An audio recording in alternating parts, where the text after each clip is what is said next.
भारत के पास जो की स्टैंडिंग कमेटी के लिए निर्वाचित तथा नामांकित सदस्यों की सूची आपको उपलब्ध करा दी गई है।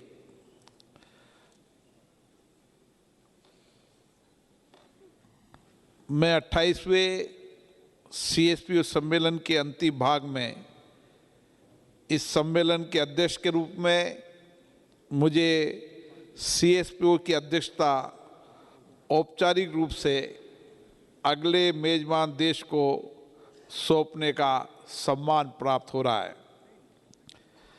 मेरे अजीज मित्र जो United kingdom house of Commons के दूसरी बार स्पीकर हैं, माननीय स्पीकर सर लिंडसे होयल को ये मेजबानी सौंपते हुए, अध्यक्षता सौंपते हुए मुझे बहुत खुशी प्रसन्नता हो रही है। हम सब ताली बजा के उनका अभिवादन करें।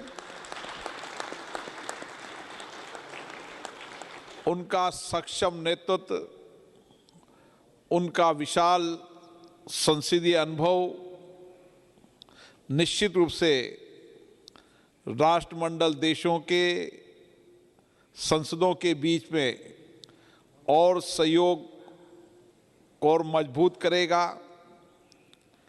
उनके अनुभव का लाभ अगले वर्ष से निश्चित रूप से सभी राष्ट्रीय मंडल देशों के स्पीकर और संसदों को मिलेगा।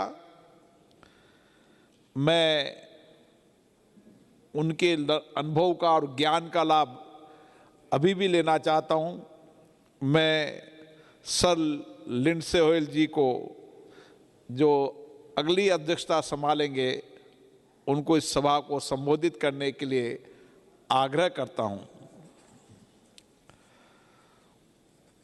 माननीय speaker of United Kingdom of House Common, please पधारें और सभा को संबोधित करें।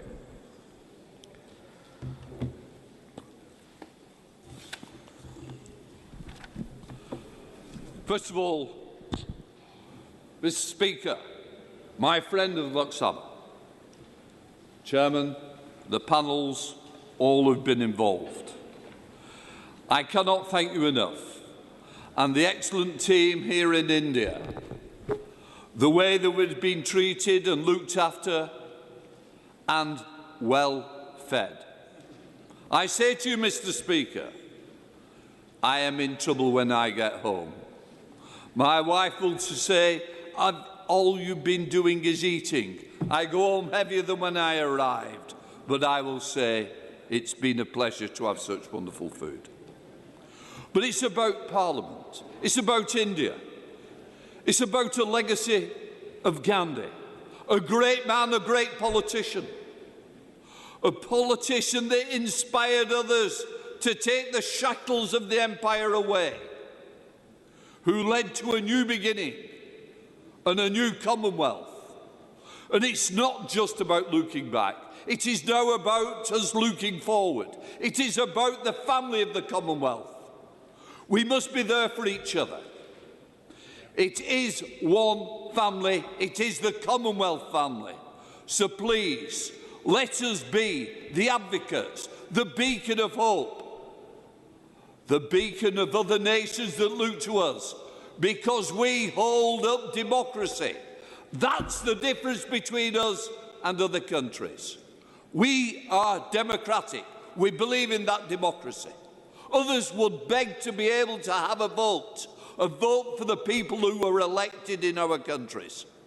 We must never let the struggle that people have had to achieve that vote.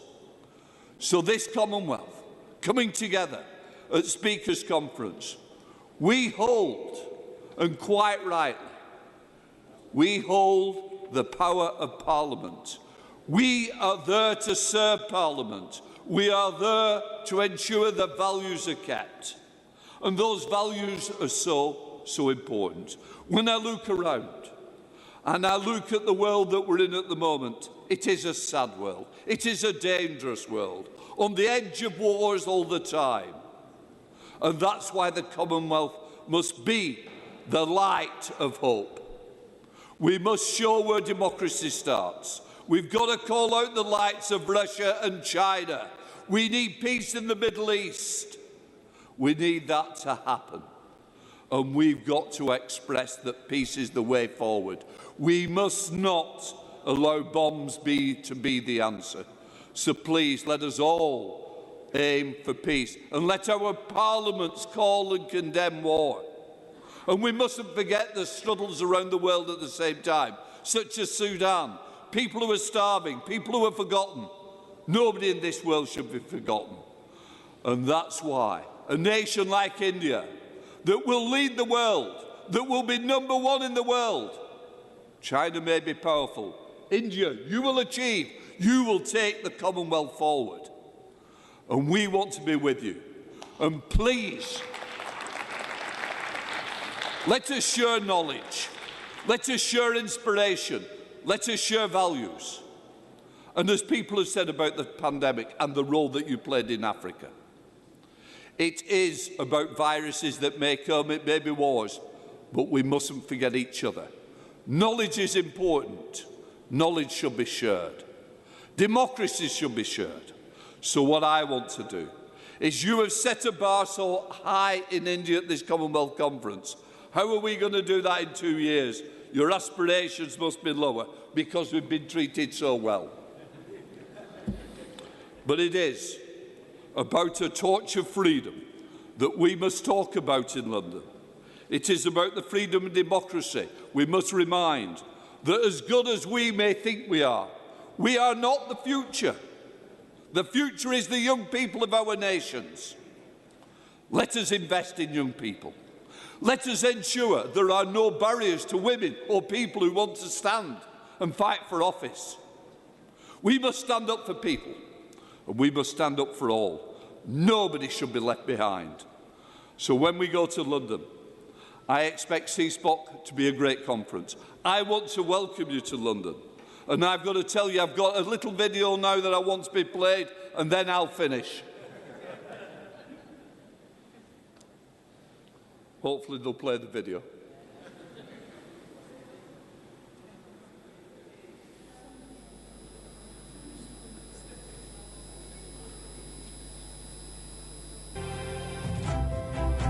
We're delighted to invite you to join us in London for the 29th Conference of Speakers and Presiding Officers of the Commonwealth, hosted by the Speaker of the House of Commons and the Lord Speaker.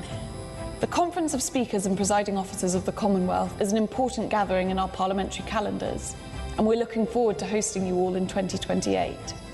London has always been an historic meeting point, and we look forward to once again welcoming speakers and presiding officers to our global city. The UK Parliament has proudly hosted the conference several times before, most recently in 2008, contributing to the long tradition of dialogue between Commonwealth countries. In 2024, we celebrated 75 years of the Commonwealth, and it was an honour to invite speakers and presiding officers to London to celebrate this milestone and reaffirm our commitment to the values of our Commonwealth family. As we look forward to 2028, we know there'll be much to discuss. We're reminded of our responsibilities by the opening page of Erskine May, the influential guide to parliamentary procedure and conventions. This book is dedicated to the speakers and the presiding officers of the Commonwealth Parliaments, but it also states, "On whom fall the great responsibilities of guardianship of the parliamentary system." Together, we strengthen ties amongst legislatures, we promote dialogue, and we help shape the future of parliamentary democracy across the Commonwealth. Our discussions will play a critical role in shaping our legislatures for the future. In 2028, we promise you a warm welcome to London, no matter the weather. We look forward to you joining us for the 29th Conference of Speakers and Presiding Officers of the Commonwealth.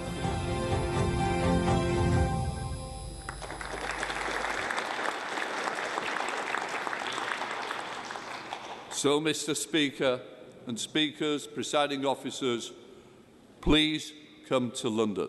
on behalf of John, the Lord Speaker, my good friend, who I had the privilege of working with in the House of Commons, because John started on that democratic path in the House of Commons. They may not be elected these days, but they're still there to carry out their duty. They know their place when it comes to democracy. That's the main thing. But on behalf of John, I wish him well. He's about to retire. He is 2 weeks away from retirement as Speaker of the Lords. He will be missed, and thank you, John, for what you've done. So it just allows me to say once more, thank you, Mr. Speaker. Thank you to you all. Thank you to Stephen Twigg as well for the way that you look after us. May the Commonwealth family stay strong. London 2028. See you there.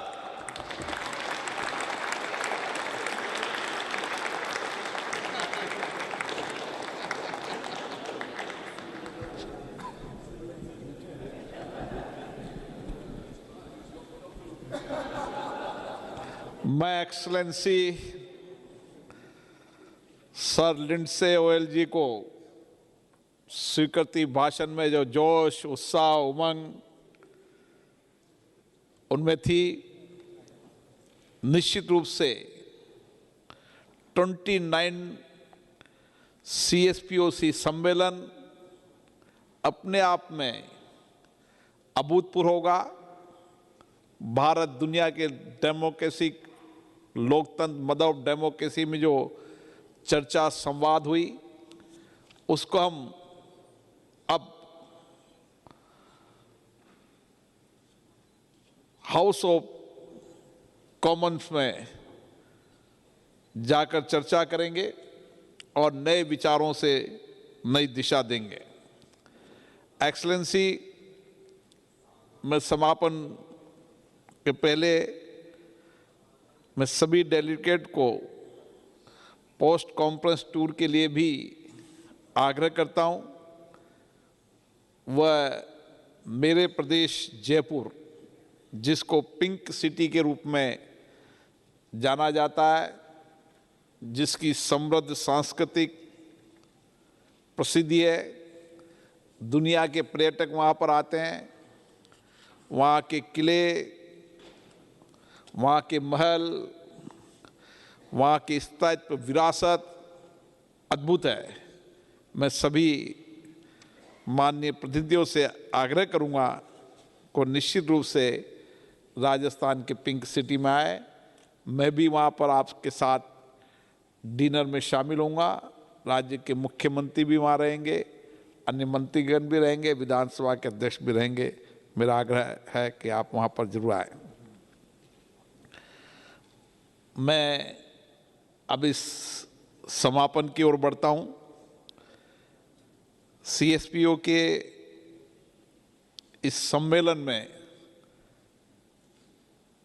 Mother of democracy, दुनिया के सबसे बड़े लोकतंत्र भारत में एक सकारात्मक वातावरण में नई ऊर्जा से सार्वजनिक रूप से यहाँ पर चर्चा हुई। हमने सबने लोकतांत्रिक मूल्यों के प्रति अपनी प्रतिबद्धता, लोकतंत्र और संसदों के प्रति जनता के दृष्टिकोण, संसदों में लोगों की सहभागिता और जनता में संसद की विशेषता, प्रामाणिकता, AI, सारे विषयों पर हमने 2 दिन तक व्यापक चर्चा की। इस सम्मेलन में को माननीय प्रधानमंत्री नरेंद्र मोदी जी ने संबोधित किया और बताया कि विविधताएं लोकतंत्र को कैसे जोड़ती है और दुनिया में सबसे ज़्यादा विविधताएं वाला देश भारत है, जहाँ भाषा, धर्म, संस्कृति, भौगोलिक स्थितियाँ सब कुछ विविधताएं होने के बाद भी भारत इस लोकतांत्रिक यात्रा में इस 75 वर्ष में हमने मजबूत अर्थव्यवस्था इंफ्रास्ट्रक्चर के साथ माननीय प्रधानमंत्री नरेंद्र मोदी जी के नेतृत्व में हम सब आगे बढ़े। मुझे खुशी हुई कि माननीय प्रधानमंत्री जी ने जो आपके साथ फोटो यहाँ हुए थे उसमें आपने प्रधानमंत्री जी ने माननीय प्रधानमंत्री उसमें सिग्नेचर किए हैं जो आपको मिलेंगे, और उन्होंने आपके बारे में कमेंट्स भी लिखे हैं, वो अपने आप में आपके लिए हमेशा विरासत रहेगी। मैं माननीय प्रधानमंत्री जी को भी इसके लिए बहुत बहुत धन्यवाद देता हूँ। साथियों, राष्ट्रमंडल संसदीय परिवार हम सब के लिए साझे प्रयासों और हम सब अपनी अपनी संसदों को जन केंद्रित, विशेषज्ञता और जनता की भागीदारी, जनता के भरोसे की संस्थाएं बनाने के लिए हमने 2 दिन तक चर्चा की है, और निश्चित रूप से इन चर्चाओं से नई दिशा मिली है। वैश्विक लोकतंत्र में हम सब अपने साझे अनुभवों से हमारी लोकतांत्रिक संस्थाओं को और प्रामाणिक, जवाबदेही, जनता की अपेक्षाओं, आकांक्षाओं के अनुरूप बनाएंगे और अपने अनुभव, नवाचारों और सर्वोत्तम प्रथाओं को आपस में साझा करने का प्रयास करेंगे। ऐसे सम्मेलन से बहुत अच्छी चर्चा, सार्वगतिक, उत्साहपूर्ण हम सबको अनुभव मिलते हैं। वो अनुभव निश्चित रूप से हमारे कार्रवाई में हमारी कार्य क्षमता को हमेशा बढ़ाने का काम करते हैं। मैं इस मौके पर यूके के माननीय स्पीकर सर लिंडसे गोयल जी को भी बहुत बहुत धन्यवाद देता हूं, जिन्होंने अगली मेजबानी स्वीकार की और अपना उद्बोधन दिया। मैं महामहिम माननीय उपराष्ट्रपति जी को भी आभार व्यक्त करता हूं, जिन्होंने आज दिन का स्वादिष्ट भोजन हम सबको कराया। मैं आईपीयू के और सीपीए के सभापति जी को भी धन्यवाद देता हूं, जो 2 दिन तक हमारे साथ रहे और उन्होंने हमको मार्गदर्शन दिया। मैं सभी बहुत दूर दूर से आए, कई माननीय स्पीकर्स को 3 दिन लगे, 4 दिन लगे, कई को 2 दिन लगे। इतनी दूरी से आने के बाद भी जो उत्साह उनमें था, जो उमंग थी, उससे हमें भी नई दिशा मिली। निश्चित रूप से ये वैश्विक संसदीय विचार विमर्श ऐतिहासिक रहा है और इसको हम और आगे बढ़ाएंगे। मैं मीडिया के सभी लोगों को इस सम्मेलन में हमारे लोकसभा के महासचिव, उनके अधिकारी कर्मचारियों, राज्यसभा में हमारे डिप्टी चेयरमैन हरवंश जी, उनके सेक्रेटरी जनरल, मीडिया के लोग और अन्य संस्थाओं के लोगों ने जो सहयोग किया, उन सबको CSPOC के अध्यक्ष के नाते मैं धन्यवाद देता हूं। और विशेष रूप से मैं आप सबको, मेरे पास शब्द नहीं है कि आप सब यहाँ पर आए और CSPOC के अंदर आज तक हुए सम्मेलन में सबसे ज़्यादा स्पीकर और डिप्टी स्पीकर आए, इसके लिए आप धन्यवाद के पात्र हैं। मुझे आशा है कि होने वाली लंदन में कॉन्फ्रेंस में भी हमारी भागीदारी और बढ़ेगी। पुनः आपको भारत की संसद की ओर से, भारत की जनता की ओर से, भारत की सरकार की ओर से मैं बहुत बहुत धन्यवाद देता हूं। धन्यवाद। अब हमारे सेक्रेटरी जनरल कुछ विषय बताएंगे।